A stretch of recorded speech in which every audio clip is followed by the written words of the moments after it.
บายดีทุกคนวันนี้เรามาชิมซิมาเห็ดปนป่าเนาะตอนนี้กำลังต้มน้ำอยู่น้ำก็คือเอาหัวสิงไคใส่น้ำเนาะให้มันหอมๆกินหัวสิงไคแล้วเรามาชิมกระสิเอาป่าไปต้มนะทุกคนส่วนประกอบของเราก็ซิมีนี่เลยเนาะอันนี้คือมะเขือเนาะจะใส่หลายในหน่อยนึงแล้วก็ซิมีป่าทุกคนป่านี่ซิมีป่ายอนแล้วก็ป่าโคเนาะตอนแรกว่าสิปนไปป่าย้อนแต่ว่ามันน้อยก็เลยเอาป่าโคมาใส่ทุกคนรอถ่ายให้น้ำฝนเขาก็จะเอา2 อย่างลงไปเลยนี่เลยทุกคนระวังที่เราให้น้ำฝนเขาก็สิมาเฮ็ดในส่วนของผักกับเนาะแล้วก็หอม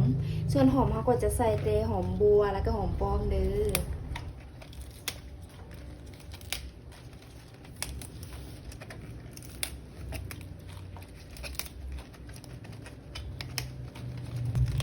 ส่วนผักกับเขาก็จะเด็ดเป็นใบอย่างนี้เลยทุกคนเพื่อแบบให้มันล้างสะอาดดีเนาะ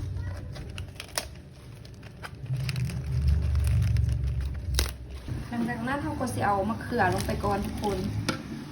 บัดมะเขือใกล้จะเปื่อยแล้วมันต้องมาคิดจึงจะเอาป่าลงไปเนาะเพราะว่าย่านป่ามันสิเปื่อยก่อนนี่เลยทุกคนหลังจากที่มะเขือเราเปื่อยระดับหนึ่งแล้วเราก็จะเอาป่าลงเลยเนาะหลังจากนั้นเราก็สิต้มต่อไปจนป่าสุกขึ้นแหละเนาะ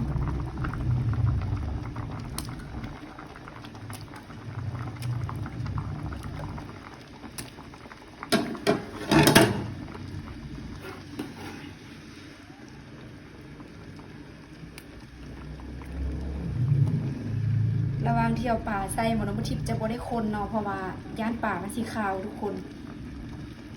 ต้มไปจักหน่อยจะค่อยสิปีนมันบางคนมันให้มันลงไปลุกเนาะถ้าว่าเขาเอาใส่แล้วเขาคนเลยค่ะมันชีให้ป่าเขาขนาดขาวทุกคนนี่เลยทุกคนระวังรอถ่าให้ป่าเขาสุกเนาะเขาก็สิมาเกี่ยมในส่วนของเจลก็คือมน้ำทิพย์จะใส่มะเขือผงแล้วก็เกลือแป้งนัวเนาะแล้วก็หัวกระเทียมดิบตามปกติหั่นเหมือนมะทิพย์จะเอาหัวกระเทียมแล้วก็หัวผักบัวแห้งเนาะแล้วก็มะเขือดิบไปจีแต่ว่านี่คือบ่มีไฟทุกคนเฮ็ดแบบเรียบง่ายเนาะก็สิเฮ็ดประมาณนี้แล้วก็สิต่ำเนาะ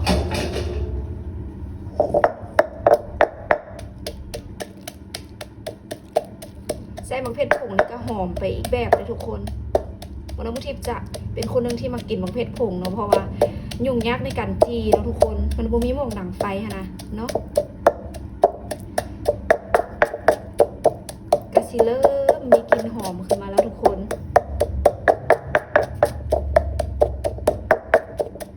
โอเคหลังจากนั้นเราก็สิมาเบิ่งในส่วนของปลาเขาทุกคนนี่เลยเนาะ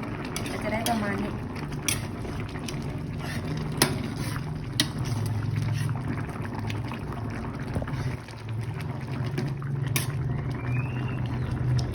อีกกักหน่อยเนาะ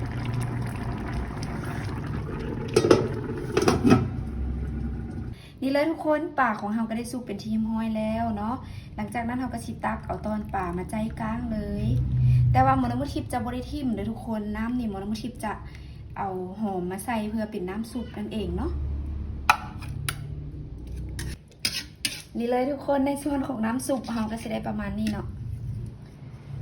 ส่วนรสชาติแม่นบ่ท่าปรุงเพราะว่าหมอน้ำมันทิพย์นะปรุงก่อนที่จะต้มป่าอยู่แล้วเนาะนี่เลยทุกคนมาฮอดขั้นตอนต่ำแล้วเฮาก็สิตืมน้ำปลาลงไปเนาะตืมน้ำปลาแล้วก็ปลาแดกลงไปก็แซ่บแล้วเพราะว่าหมูน้ำทิพย์นะปรุงตอนที่เฮาเฮ็ดเจลหันแน่แล้วก็ตอนที่เฮาต้มปลาเนี่ยเนาะทุกคน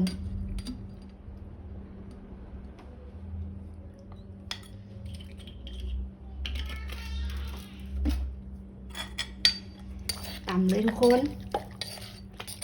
โคตรหอมเลย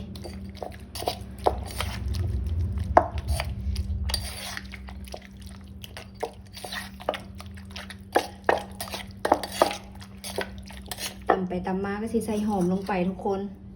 นี่เลยหอมใส่ลงไปหมดเลยเนาะเพราะว่ามูลนิธิพนันมากินหอมหลายคือว่าอะไรมากินผักทุกคน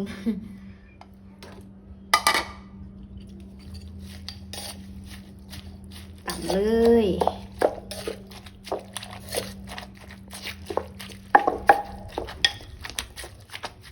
ส่หอมจึงต่ำได้เต็มทีย่านมันฟ้องเข้าตาทุกคนนี่เลยเนาะเขาใส่หอมแล้วมันก็สิแข็งขึ้นอย่างซีเลย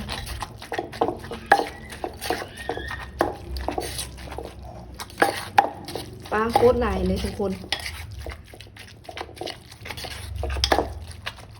ต่ำจนโคกตูด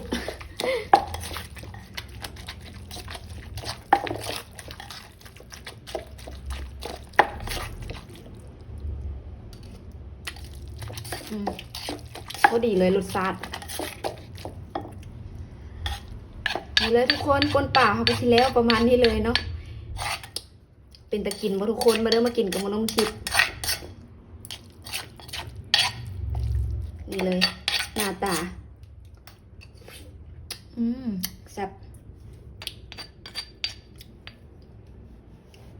นี่เลยทุกคนอาหารเขาก็เสิร์ฟใส่ผ้าเข้าไปที่ยำห้อยแล้วเนาะมาเด้อมากินกับหมอน้องมทิพย์เนาะทุกคนหมอน้องมทิพย์ขอฝากห้านวดมทิพย์ด้วยเด้อทุกคนสำหรับผู้ใดที่ว่าเจ็บเส้นเจ็บเอ็นมีปัญหาเรื่องเส้นเรื่องเอ็นอยากมานวดมาใช้บริการก็สามารถมาได้เลยเด้อขอขอบใจทุกคนที่ติดตามจนจบคลิปเนาะฝากกดไลค์กดแชร์แล้วก็ไปติดตามทางแอปแดงเด้อทุกคนเด้อ